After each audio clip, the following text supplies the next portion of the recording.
রাশিয়ার president Vladimir Putin ইদানিং খুব সরব যুক্তরাষ্ট্রের প্রেসিডেন্ট ডোনাল্ড ট্রাম্পের প্রশংসায়।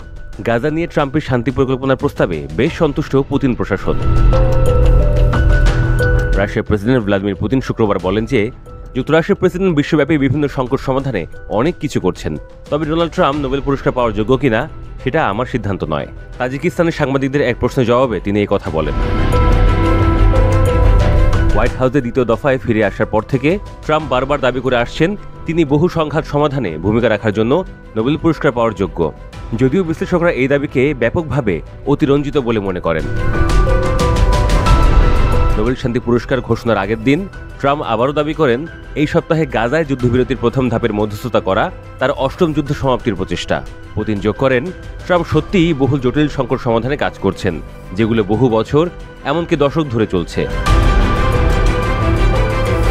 মধ্যপ্রাচ্যের পরিস্থিতির প্রসঙ্গে পুতিন বলেন, যদি আমরা সেই লক্ষ্যগুলো অর্জনে সফল হই যেগুলোর জন্য ডোনাল্ড ট্রাম্প চেষ্টা করছেন, তাহলে সেটি হবে এক ঐতিহাসিক ঘটনা।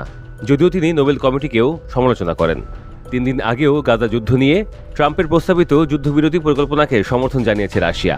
রুশ পররাষ্ট্রমন্ত্রী সার্গেই ল্যাভরভ এ তথ্য জানান। ল্যাভরভ বলেন যে গাজায় রক্তপাত বন্ধের জন্য এই মুহূর্তে ট্রাম্পের পরিকল্পনা আদর্শ না হলেও সেরা।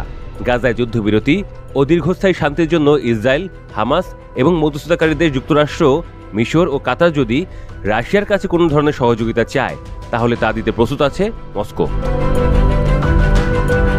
মার্কিন সাময়িকী ফরেন অ্যাফেয়ার্সকে দেয়া একটি সাক্ষাৎকারে এসব বলছিলেন ল্যাভরভ। সেখানে গাজার সাম্প্রতিক পরিস্থিতি এবং ট্রাম্পের নতুন যুদ্ধবিরতির প্রস্তাব সংক্রান্ত এক প্রশ্নের উত্তরে তিনি বলেন, রাশিয়া বাস্তববাদী।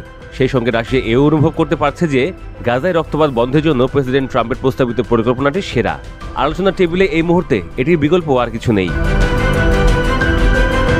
ল্যাভরভ বলেন যে গাজা যুদ্ধের একদম মূল পয়েন্ট হল ফিলিস্তিন রাষ্ট্রের স্বীকৃতি। ট্রাম্পের প্রস্তাবে এই বিষয়টিকে কম গুরুত্ব দেওয়া হয়েছে, শুধু ফোকাস করা হয়েছে গাজার উপর।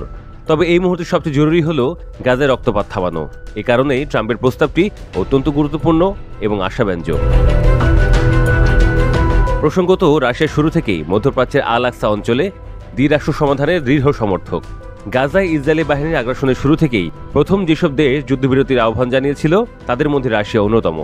2023 সালের 16 অক্টোবর জাতিসংঘের সর্বোচ্চ ক্ষমতাধর সংস্থা নিরাপত্তা পরিষদে প্রথমবার এই রাশিয়াই গাজায় যুদ্ধবিরতির প্রস্তাব উত্থাপন করে।